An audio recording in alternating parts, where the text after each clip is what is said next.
Hi guys, welcome to my YouTube channel. My name is Ruki and I'm here to take you through how you'll be nailing and getting successful interviews. So, from my experience, because I've had a lot of interviews myself, both within and outside the UK, and there are lots of differences, I would say, in the interview experience I've had. So I'll be sharing with you what it is like interviewing for jobs in the UK and what I found to work and what I learned through the process to enable you shorten your own learning curve and learn from me. So, the first thing to be successful at an interview is to do your own research. You need to do a lot of research. You know, the moment you've been invited for that interview, the next stage to do is to do your research. So, this research have different layers, and I would take you from the first layer, which is research on the company.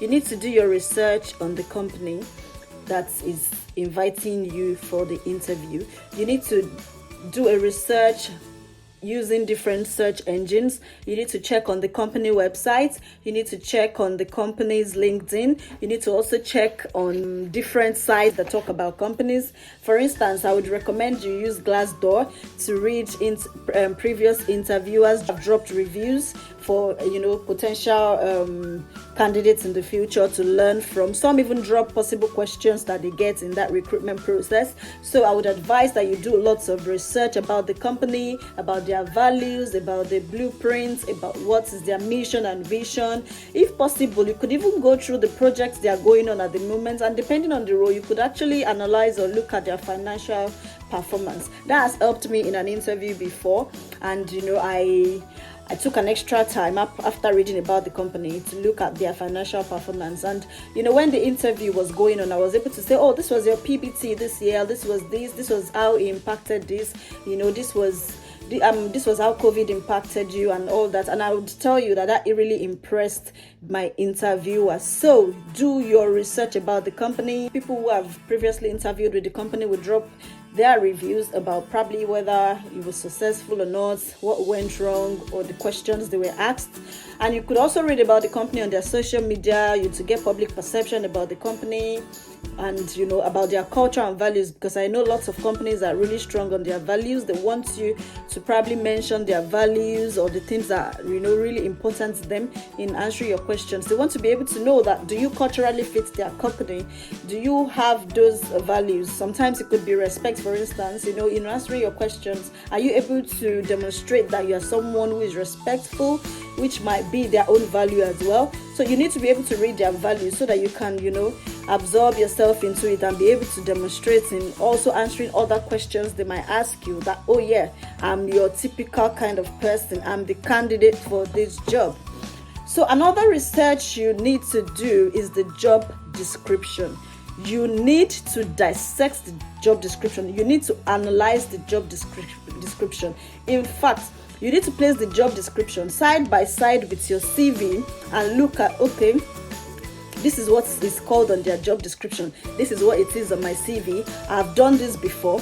And you need to be able to relate and blend your CV with the job description and be able to provide examples as well as to how you have demonstrated your expertise or skills according to the job description. Which will lead us to the third one, is prepare examples. You need to have lots of examples to show that you can perform the job description, that you can perform the tasks, that you have done it before, that you can do it again. So you need to probably use the STAR approach, which is, you talk about the situation. So for instance now, say you put on your CV all that, it's on the job description that they need you to be able to do reconciliations, for instance, and they ask you, can you give us an example of a time where you've done a reconciliation or you've done a root cause analysis?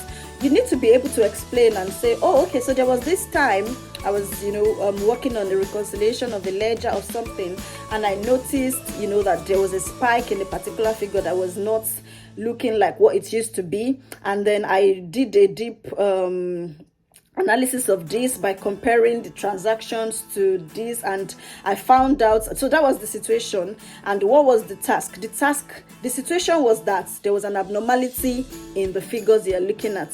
What was the task? The task was for you to do a reconciliation, a deep root cause analysis, and find a resolution to that problem. And that you're saying that, okay, so I found out that there was a spike, and then I had to do a reconciliation. I did this, I compared this to that.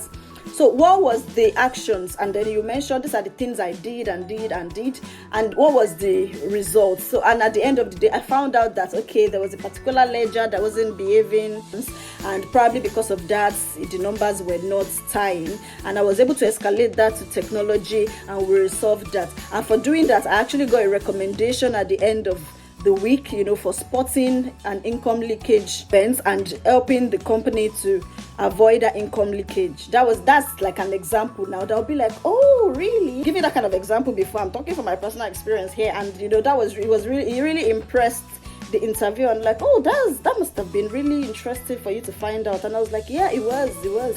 So you have to be able to prepare examples to give to your interviewer for each of the skills that have been written on the job description, to be able to demonstrate that, oh, I not only have these things on my CV, I have done them, and this is what I did, and this is how I handled the situation.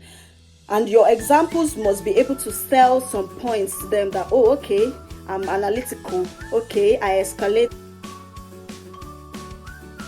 Another thing to do, apart from studying the job description and preparing examples, is to break the ice. So try to break the ice. I know it can be really you can be really anxious when at an interview, but you need to look for a way to chip in something interesting. Probably when you tell them an interesting example, and they like ask you a question, show you a jab, you also laugh, and again, you can't even be sure. Your interviewer might even be more nervous than you. So try to be calm, and try to put a balance between your personal and professional. You need to be able to sell that you have a personal fit also to the company, apart from your professional expertise, because those are the little things that they use to decide to choose one person over the other when two of you are equally competent. They look at your personality. Oh, this person look really outspoken and someone that will be able to express herself or present to stakeholders, or this person looks like someone that will be able to work with senior stakeholders, all those kind of stuff. So be relaxed and be calm and break the ice. So dress appropriately as well. That's another point, and that would depend on the interviewer, the company. Even if the company, if they dress lightly to work, if they dress casual to work, just as I'm dressed, you can't be too sure. Just put a jacket on it for your interview, even if it's like a virtual interview. After the interview, you can blend into the company culture, but wait to be told that, okay, here we dress casually, or here we wear this to work. Don't be too forward to feel, oh, because it's a virtual interview, I could just wear a joggers, I could wear a hoodie, Yeah, so another thing is prepare questions. You have to prepare questions, and that would be easy if you have researched the company. If you have researched the company, I would advise that you prepare nothing less than 3 questions. One question I would say should be related to the job description, one should be related to the company, and one should be related to interviewing you. So part of the research you need to also do beyond the company and the job description is of the people. Most likely, or most often than not, they would send you the names of the people that will be interviewing you. That was my own experience. I will send the names, and I go to LinkedIn, to check them out and see, oh, okay, so this is their professional background. Oh, okay, this is the country they are from. Oh, this is this and this is that. And that gives me like the confidence to be able to relate to them on the level they are. I know this person is 16 years in finance industry, or this person is like 20 years in the tech industry, or this person is, so you are able to know that, okay, these are the kind of things I have to say to this person. And a very good question is to ask the person, how have you been able to progress in your career? How have you been able to progress in your career up until now? What has kept you in this career?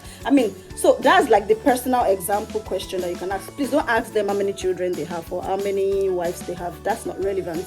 If you want to ask something personal to the interviewer, you can ask something related to their career progress or to their choice of, if probably they've changed roles within the company. That's also another good question. You could ask them that. So what inspired you to change roles?